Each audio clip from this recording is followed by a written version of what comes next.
નમસ્કાર, સીનબીસી બજારના મની મેનેજરમાં આપનું સ્વાગત છે. હું છું પ્રીતિ દલાલ અને મની મેનેજરમાં અમે ઘણી વખત કહીએ છીએ કે રોકાણ લાંબા ગાળા સુધી કરો.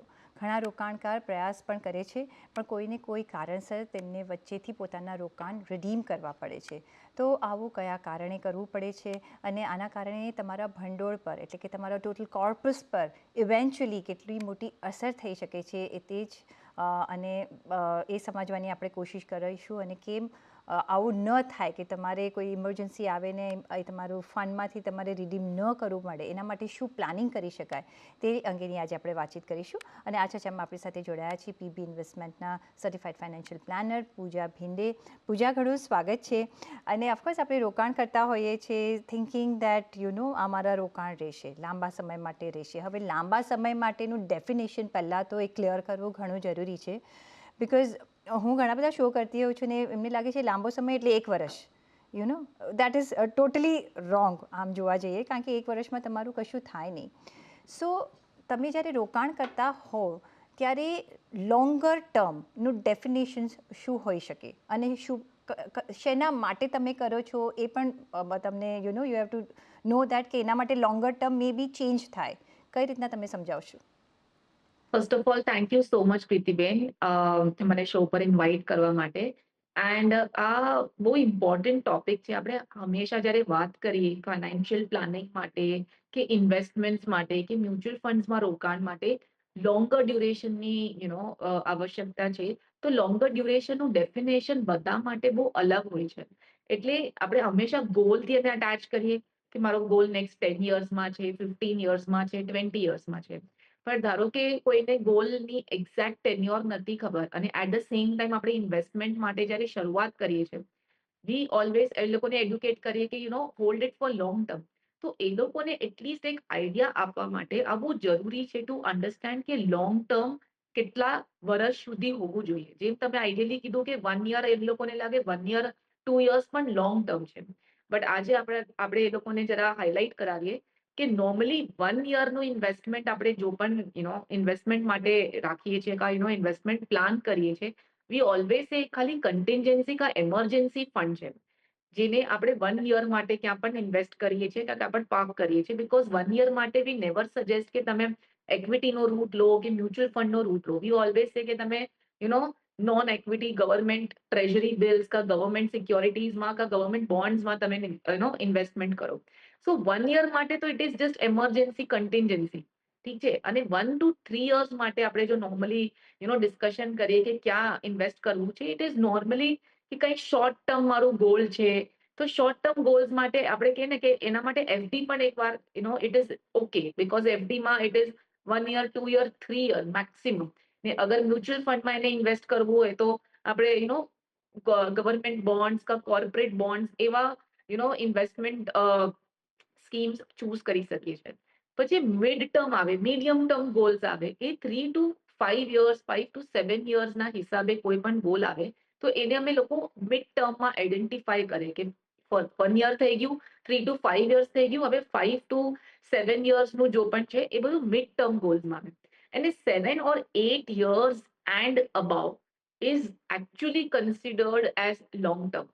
એક એક્ઝામ્પલ આપી દઉં પ્રીતિબેન, આપણે જે કમ્પાઉન્ડિંગ કહીએ, વોટ ઇઝ કમ્પાઉન્ડિંગ? વ્યાજ પર વ્યાજ પર વ્યાજ. તો એક 843 રૂલ છે કમ્પાઉન્ડિંગને. એને એક એક્ઝામ્પલ સાથે તમને એક આપણે દર્શકોને સમજાવીએ કે 10,000ની એસઆઈપી અગર આપણી ચાલતી હોય કોઈની, તો ફર્સ્ટ 8 યર્સમાં એનું જો કોર્પસ બને એ અપ્રોક્સિમેટલી 16 લાખ સુધીનો કોર્પસ બને ફર્સ્ટ 8 યર્સમાં. નેક્સ્ટ 4 યર્સમાં, એટલે આપણે એજ 10,000 ને હજી કન્ટિન્યુ કરીએ તો નેક્સ્ટ 4 યર્સમાં એ 16 લાખ સીધું 32 લાખ થઈ જાય, એટલે ડબલ થઈ જાય, just continuing for another 4 years. અને એના પછી હજી 3 વર્ષ આગળ લઈ જઈએ તો એ અપ્રોક્સિમેટલી 50 લાખ સુધી થઈ જાય. એટલે કમ્પાઉન્ડિંગની જો બેનિફિટ છે, એની જો મજા આપણા પોર્ટફોલિયોમાં કે આપણા ઇન્વેસ્ટમેન્ટમાં આપણને જોવી હોય તો એકચ્યુઅલી 8 યર્સ પછી એનું થોડુંક રિટર્ન આપણને દેખાય ને એ ડબલ ડબલ ડબલ થતા ફર્સ્ટ 15 યર્સની જો જર્ની છે એ એવી રીતે આવે. હજી એક એક્ઝામ્પલ 10,000ની એસઆઈપી જો આપણે બધાને બતાવું, ફર્સ્ટ 5 યર્સ 10,000ની એસઆઈપી ખાલી 8 લાખ સુધી એનું કોર્પસ બનશે. એના પછી 10 યર્સમાં અપ્રોક્સિમેટલી 22.5 લાખ. એના પછી 15 યર્સમાં અપ્રોક્સિમેટલી 47 lakhs. એના પછી 20 યર્સમાં અપ્રોક્સિમેટલી 92 lakhs.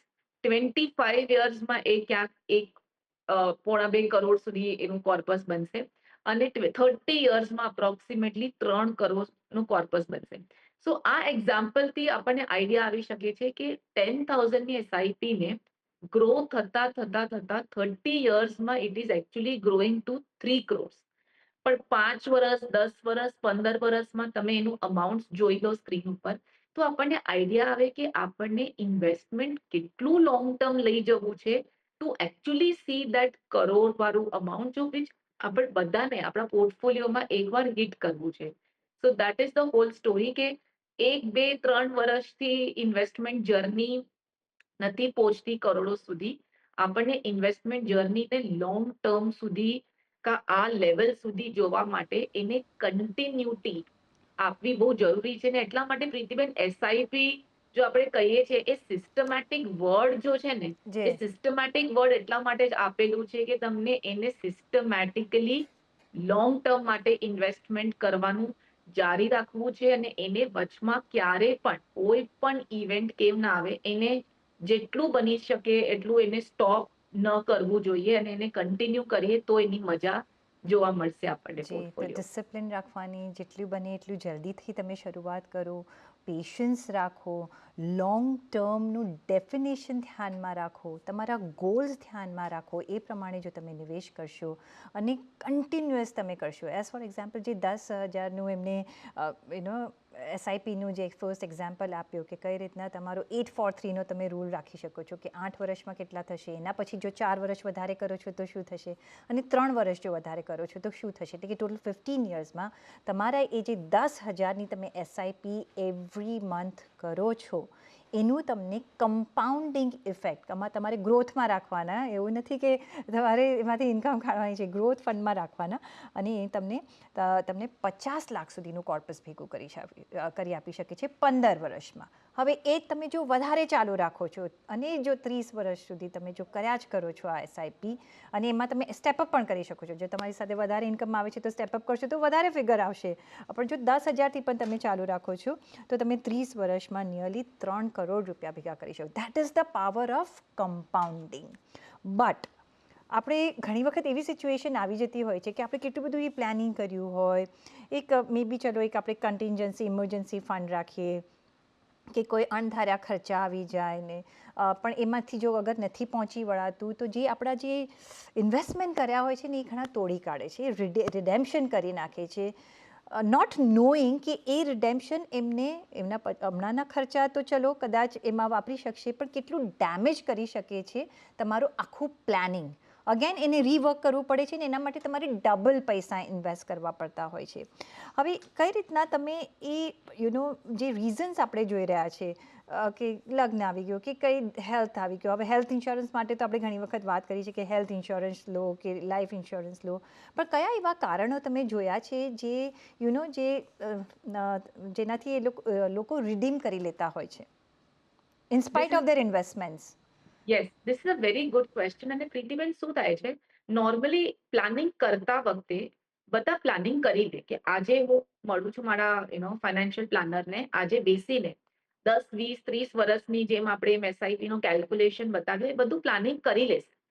પણ જેટલું બેનિફિટ છે ને મ્યુચ્યુઅલ ફંડ એસઆઈપી નું ને એનું ગ્રોથ નું ને ઇક્વિટી એઝ અ એસેટ ક્લાસનું, એટલું એક માઇનસ પોઈન્ટ એ છે કે એમાં લોક ઇન નથી ને એમાં આપણે ક્યારે પણ ફ્લેક્સિબલ કરી દે છે. Actually it is a plus point કે તમે વિધિન 3 days પૈસા મળી જાય ને એમાં કઈ લોક ઇન નથી. But for a investor to stay invested એને પકડી રાખવું એક માઇનસ પોઈન્ટ છે, કારણ કે ક્યારે પણ પૈસા કાઢી શકે છે. અને આજે આપણે એ જ ડિસ્કસ કરીએ કે ભાઈ મેં ઇન્વેસ્ટમેન્ટ કર્યો છે, ઓકે, મારું હોરાઇઝન લોંગ ટર્મ છે, પણ ઘણા એવા એક ઇન્ડિવિજ્યુઅલની 30 વર્ષની જો જર્ની છે ફાઇનાન્સની કે ઇન્વેસ્ટમેન્ટની જર્ની કહેવાય, એમાં એવા કેટલા બધા એવા પ્રસંગો બને છે જ્યાં પૈસા ત્યાં જોઈએ છે કે 3 દિવસમાં મળશે, હું અહીંયાથી જ રિડેમ્પશન લઈ લઉં છું, ધીસ ઇઝ ધ બેસ્ટ, અને લિક્વિડ પણ છે અને ઇઝીલી મળી શકે છે.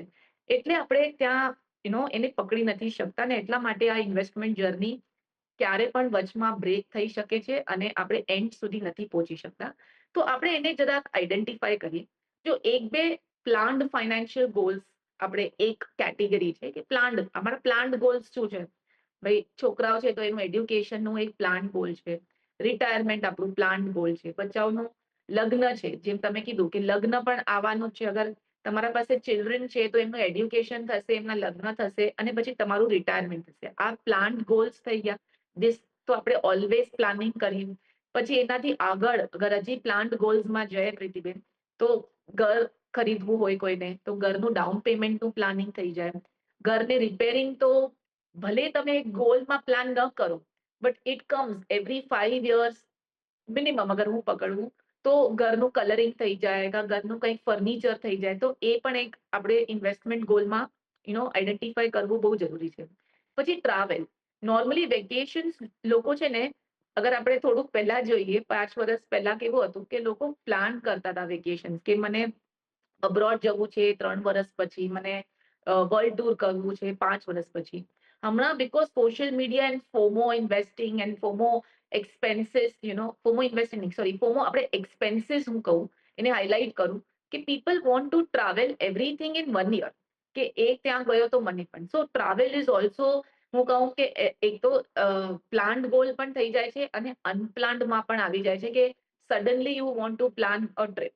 તો આઈડેન્ટિફાય કરો પ્લાન્ડ ગોલ્સ, જો આપણે હમણાં જસ્ટ આઈડેન્ટિફાય કર્યા. Second important thing is unexpected life event કા પછી ફાઇનાન્સ ઇવેન્ટ. હવે અનએક્સપેક્ટેડ લાઈફ ઇવેન્ટમાં જેમ તમે કીધું કે હેલ્થ એક મોટી વસ્તુ આવી જાય છે કે સૌથી વધારે કયા એવા પ્રસંગ પર આપણને પૈસાની જરૂરત પડી શકે છે, તો એ છે મેડિકલ એમરજન્સી, કે મને રાતોરાત કંઈક હોસ્પિટલાઇઝેશન આવી ગયું.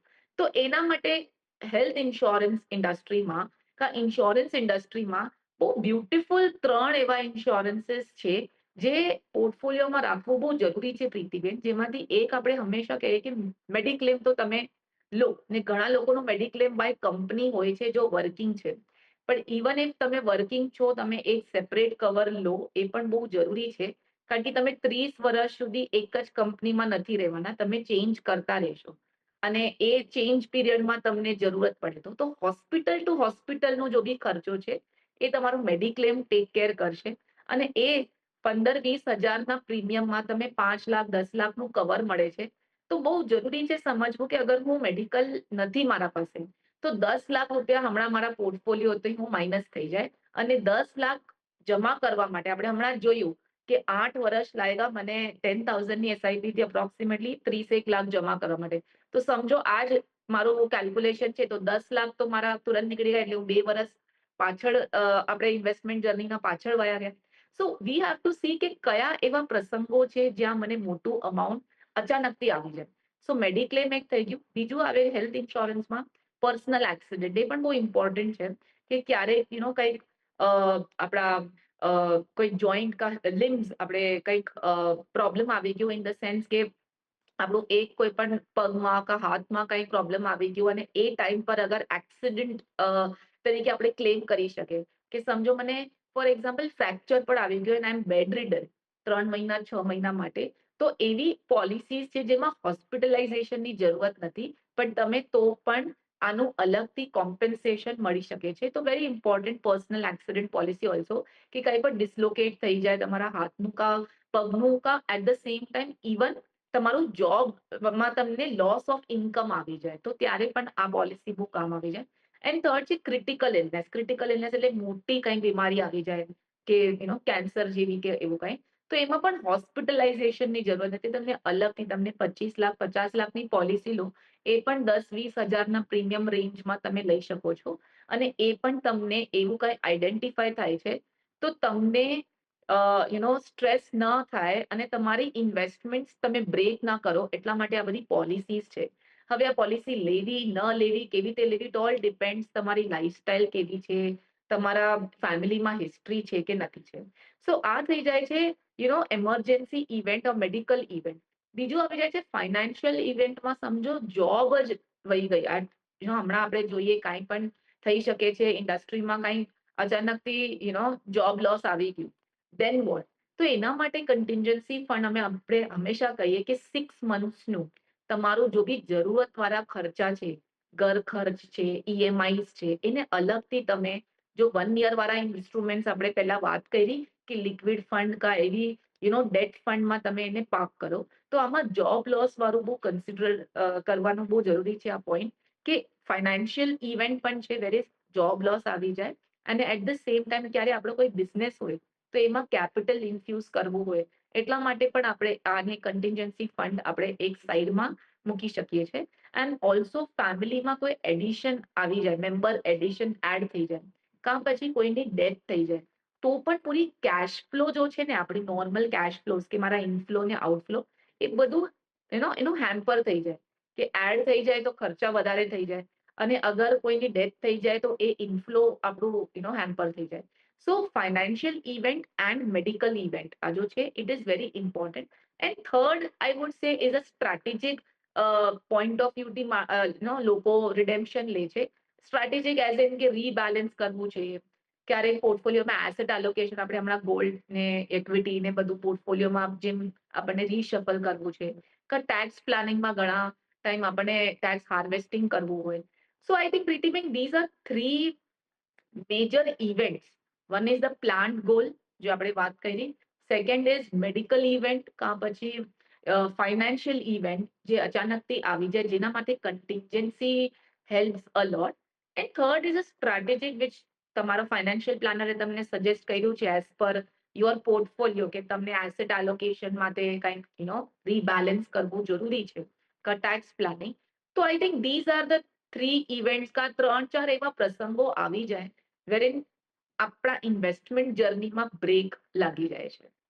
અને કોઈ વખત ઇમરજન્સી કે અનટુવર્ડ્સ અનપ્લાન્ડ ખર્ચાઓ આવી જાય છે તો આપણે કઈ રીતના રિડેમ્પશન નહીં કરવા જોઈએ અને રિડેમ્પશન સિવાય આપણે આપણો એ એક્સપેન્સ કે એ ટાઈમ્સમાં આપણે કામકાજ કરી શકીએ છીએ એની ચર્ચા કરી રહ્યા છે અત્યારે.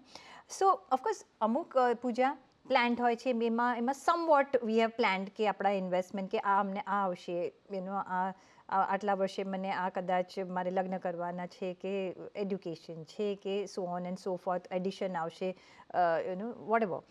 પણ અમુક જે અનપ્લાન્ડ છે એ અચાનક આવી જાય છે which we don't know that's why we have not plan right. So તમે કહ્યું કે કન્ટિન્જન્સી ફંડ તમે રાખો કે તમે કઈ રીતના તૈયારી કરી શકો ઓર તૈયારી નથી કરીને સપોઝ એક મે બી ફાઇનાન્શિયલની જે તમે અનસર્ટનિટી કહી કે કોઈ ફંડ કામ તમારું નથી કરતું કે તમારે માર્કેટ ચાલ્યું નથી ને તમારે કોઈ ફંડ ટ્રાન્સફર કરવું છે, કોઈ સ્વિચ કરવું છે, તો એ પણ ટાઈમ ગેપ તમારા રિટર્ન્સને અફેક્ટ કરતું હોય છે. કઈ રીતના તમે એને બેલેન્સ આઉટ કરી શકો? શું એ સ્ટ્રેટેજી છે કે તમારે રિડેમ્પશન પણ ના કરવું જોઈએ, તમારા રિટર્ન્સને પણ અફેક્ટ ના થાય, તમારી અત્યારના જે ઇમરજન્સી કે અનપ્લાન ખર્ચા આવ્યા છે એને પણ સંભાળી શકે અને તમારી જે રિટર્ન વાઇઝની ઇન્વેસ્ટમેન્ટ જર્ની છે એમાં કોઈ હેમ્પરનેસ ન આવે? કઈ રીતના તમે કરી શકો? જી, આઈ થિંક પ્રીતિબેન મારા હિસાબથી મેં જો એક્સપ્લેનેશન કર્યો એના પહેલા આપણે જે વાત કરી એ છે ને ઇન્વેસ્ટરને એની જાણ હોય કે ઓકે જ્યારે પણ હું ઇન્વેસ્ટમેન્ટ માટે જાઉં છું કા પોતે ડિસાઈડ કરું છું કા મારા ફાઇનાન્શિયલ પ્લાનરને મળું છું કા એક્સપર્ટને મળું છું, અગર મને આ બધી ચીજોની જાણ હોય ને તો હું ઇન્વેસ્ટમેન્ટ ખુલીને કરીશ. હવે આનું શું મતલબ થયું કે નોર્મલી ઇફ યુ સી કોઈ પણ because I am talking from the point of view કે કોઈ પણ ઇન્વેસ્ટર આવે મારા પાસે કા કોઈ પણ ક્લાયન્ટ આવે એન્ડ વેન વી ડિસ્કસ તો ફર્સ્ટ એન્ડ ફોરમોસ્ટ આવા પહેલા એનું માઇન્ડસેટ શું હોય ખબર છે કે મને 10,000ની એસઆઈપી ચાલુ કરવી છે કે મને 25,000ની એસઆઈપી થી શરૂઆત કરવી છે. પણ જ્યારે આ બધી જર્ની ને આ બધી ગોલ્સ ને આ બધા કેલ્ક્યુલેશન્સ આપણે એ લોકોને સમજાવીએ કે ભાઈ આ ઇન્વેસ્ટમેન્ટ જર્ની હેમ્પર ન થવી જોઈએ નહીં તો તમે પાછળ વયા જશો. તો ખબર પડે કે એમની જો કેપેસિટી છે એ actually 50,000 per month he can સેવ. એટલે અમે લોકો આપણે કહીએ કે inflow and outflow is very important તાકી આપણને ખબર પડે કે ભાઈ મારા કેશ ફ્લોઝમાં how much I am able to save. હવે અહીંયા હું એ પોઈન્ટ એટલા માટે મૂકું છું પ્રીતિબેન કે જેમ તમે પૂછ્યું કે કન્ટિન્જન્સીના જો અનએક્સપેક્ટેડ આ બધા તો આઈડેન્ટિફાય કરેલા છે, પણ એવા અનએક્સપેક્ટેડ કયા પ્રસંગો છે, તો એ અનએક્સપેક્ટેડ પ્રસંગોમાં ઘણા એવા નાના અનએક્સપેક્ટેડ ઇવેન્ટ્સ આવી જાય છે કે ફેમિલી મેમ્બર એડ થઈ જાય. એ આપણે અચાનકથી ન પ્લાન કરવું હોય, કર્યું હોય કે ભાઈ હવે મારા ખર્ચા વધી જશે, કે કોઈ ફેમિલી મેમ્બરની job middle of the year છે, સમજો કે એની જોબમાં પ્રોબ્લેમ આવી ગયો. હવે હું તમને એકચ્યુઅલ એક્ઝામ્પલ આપું છું કે સમજો એક કપલ છે, એ લોકોની ઈએમઆઈ જાય છે, વન ઓફ ધ ક્લાયન્ટ એમાંથી એક ક્લાયન્ટનું જોબ લોસ છે ઇન નેક્સ્ટ 2 મંથ્સ. હવે પૂરી ઈએમઆઈ ની planning was done as per the salary, ઠીક છે. બટ એ ટાઈમ ઉપર શું થયું, from my point of view હું એમ જોઉં છું કે આપણે 6 મંથ્સનું પ્લાનિંગ કરી રાખી છે આ બધા ટાઈમ માટે. તો મને આટલું તો ટ્રસ્ટ છે કે 6 મંથ સુધી તો તમે જોબ લોસ, તમને જોબ ન હો એવું ચાન્સીસ નથી. Within next 2 months, 3 months, 4 months I am sure કે તમને જોબ મળી જશે. સો 6 મંથ્સ એક આઈડિયલ ટાઈમ ફ્રેમ છે. પણ લોકો જ્યારે આ એમરજન્સી ફંડ કા કન્ટિન્જન્સી ફંડ ને બહુ સિરિયસલી નથી લેતા. એમને લાગે છે કે મને મહિનાનું કેટલું 20-25 હજાર જોશે, તો એના માટે હું અપ્રોક્સિમેટલી 6 મહિનાના સમજો ને 1,00,000-1,50,000 એટલીસ્ટ સાઈડમાં ઇન્વેસ્ટમેન્ટ માટે મૂકી દો. પણ જ્યારે આપણે બેસીને આઈડેન્ટિફાય કરે કે ભાઈ કન્ટિન્જન્સીમાં ઇટ ઇઝ નોટ ઓનલી કે તમારા પાસે સેલરી નથી અને એ ટાઈમ પર હું શું કરું, તમારી EMI is also very important જો આપણે કન્સિડર નથી કરતા. મેની અ ટાઈમ્સ સમ અનએક્સપેક્ટેડ ફેમિલી મેમ્બરની હેલ્થનું પ્રોબ્લેમ આવી જાય, કંઈક ટ્રાવેલ આવી જાય. હવે હજી એક એક્ઝામ્પલ આપી દો પ્રીતિબેન, જો ક્લાયન્ટ તરફથી જ હતો કે ભાઈ હોમ લોન ચાલુ છે but my EMI is like giving me stress because my job, મારી સેલરી, મારું બધું સારું ચાલે છે, તો મને ઈએમઆઈ નું મને ક્લિયર કરવું છે, મને ઓછું કરવું છે. એ ઈએમઆઈ તમે એસઆઈપી કરી દો. જ્યારે અમે લોકોએ મ્યુચ્યુઅલ ફંડ સ્ટેટમેન્ટ જોયું તો એમના પાસે અપ્રોક્સિમેટલી 40-45 લાખ જમા થઈ ગયા હતા. એમને કીધું મને 20 લાખ તમે આપી દો, હું પ્રી પેમેન્ટ કરી લઉં. 20 લાખ ને બનવા માટે એપ્રોક્સિમેટલી 6 યર્સ એમને લાગ્યા હશે. હવે મેં એમને કીધું તમે આ 6 યર્સ પાછળ વયા જશો અગર તમે 20 લાખનું હમણાં રિડેમ્પશન લેશો તો. એમને લાગ્યું કે મારી ઈએમઆઈ બચશે તો ઈએમઆઈ થી એસઆઈપી કરીશ. જેમ તમે વર્ડ રાઇટલી યુઝ કર્યું પ્રીતિબેન કે મારી ઓલરેડી 12-15% જર્ની ચાલુ છે અને એ ઇન્વેસ્ટમેન્ટને 6 યર્સ ઓલરેડી થઈ ગયા છે. વી નો કમ્પાઉન્ડિંગ ધીરે ધીરે આફ્ટર 5-6 યર્સ એકચ્યુઅલી દેખાશે. તો એ 20 લાખને 2 વર્ષમાં હવે 20 થી 40 થવા, it won't take time because એ 20 લાખ એકચ્યુઅલી સ્ટાર્ટિંગ 6 યર્સ પસાર થઈ ગયા છે. પણ લોકોને આ બધી ચીજોની સમજ નથી ને એટલા માટે એમને લાગે કે મારા પાસે પોર્ટફોલિયોમાં દેખાય છે ને, let me take out from here and let me pay this. You have to understand તમારા પાસે હમણાં અલગથી બોનસ આવે ને એ તમે પેમેન્ટ્સ માટે યુઝ કરો તો it is still okay because એ નવું અમાઉન્ટ છે. પણ જૂનું એક્ઝિસ્ટિંગ ફંડને abruptly, let me highlight this word, જૂનું ફંડને એમ જ અચાનકથી કા abruptly without thinking please redemption નહીં લો. કારણ કે તમે કમ્પાઉન્ડિંગની સાયકલમાંથી એને બ્રેક લગાવીને તમારા ઇન્વેસ્ટમેન્ટને જેટલા વર્ષ થયા ને એટલા તમે પાછળ વયા જાઓ છો અને તમે વરી એટલા જ વર્ષ લાગશે to again get that amount. So this is very very important. એટલા માટે આપણે આજે આ ડિસ્કશન કરીએ છીએ કે નોર્મલ ચીજો મને ખબર છે કે I will need the money for my house, કે મારા બચ્ચાઓનો એડ્યુકેશન, બટ અનએક્સપેક્ટેડ ઇવેન્ટ્સ માટે એટલે જ અમે જ્યારે પણ તમે ઇન્વેસ્ટમેન્ટ માટે જાઓ યુ નો કે તમે 10,000 20,000 થી વધારે ઇન્વેસ્ટમેન્ટ કરી શકો છો. સો એ કેશ ફ્લોઝ માટે પ્રીતિબેન ક્યારે પણ તમને રાઈટ ઇન્વેસ્ટર તમે ન કે ભાઈ હું આટલું કરી શકું છું. વાય દે થિંક કે આપણે બધું ઇન્વેસ્ટમેન્ટ કરી નાખશું લોંગ ટર્મ માટે. But we are trying to make them understand કે લોંગ ટર્મ માટે નથી, this is four short term. So you have to ask certain questions. અગર આપણને નથી નોલેજ તો યુ હેવ ટુ આસ્ક, ને અગર તમને કોઈ આ નોલેજ આપે છે તો well and good. So identify certain such people around you. નહીં તો પછી તમે પોતાથી તમારા જાણથી તમે ખબર છે કે હું 50,000 અગર ઇન્વેસ્ટ કરી શકું છું કે સેવ કરી શકું છું તો 30,000 keep it four long term, but 20,000 you should keep it for your contingency. Yes, તો બેઝિકલી તમારે કન્ટિન્જન્સી ફંડ રાખવું જોઈએ અનટુવર્ડ્સ એક્સપેન્સીસ માટે, જે તમારી લોંગ ટર્મની જર્ની છે એને બ્રેક નહીં કરવાની. તમને પૈસા દેખાશે ત્યાં પણ એ આંખ બંધ રાખવાની. તમારા જે EMIs હોય કે બીજું જે તમારે જે ઇમરજન્સી આવી ગયું એના માટે ભરવા માટે, બિકોઝ જો તમે એ બ્રેક કરશો તો તમારું આખું ઇન્વેસ્ટમેન્ટ પ્લાનિંગ છે એ ખોરવાઈ જશે. અને જેના માટે તમે કામ કરી રહ્યા છો, જે ગોલ્સ માટે કરી રહ્યા છો, એમાંથી રીવર્ક કરવું પડશે ને that would be more difficult, because તમે એક વખત જો એ બ્રેક કરો છો તો એ ઇફેક્ટ ઓફ કમ્પાઉન્ડિંગ ઘણી બધી ઓછી થઈ જાય છે અને you will have to start again. એટલે જે નવા કોઈ ફંડ્સ આવે એના માટે તમે વાપરો, જે તમારી ઇમરજન્સી હોય એના માટે મે બી એક કન્ટેન્જન્સી ફંડ તમે ભેગું કરો, એને મ્યુચ્યુઅલ ફંડમાં રાખો કે કોઈ ઇમરજન્સી આવે તો હું આ બ્રેક કરીશ, પણ બાકી બીજા ગોલ્સ માટેમાંથી તમારે એક રિડેમ્પશન ન કરવા જોઈએ. એ અમે આજે ચર્ચા કરી છે. ઓન દેટ નોટ, પૂજા, ઘણો આભાર તમારો અમારી સાથે આજે જોડાવા બદલ. અને એ સાથે જ મને પણ આપશો રજા પર જોડાયેલા રહેજો CNBC બજાર સાથે. નમસ્કાર.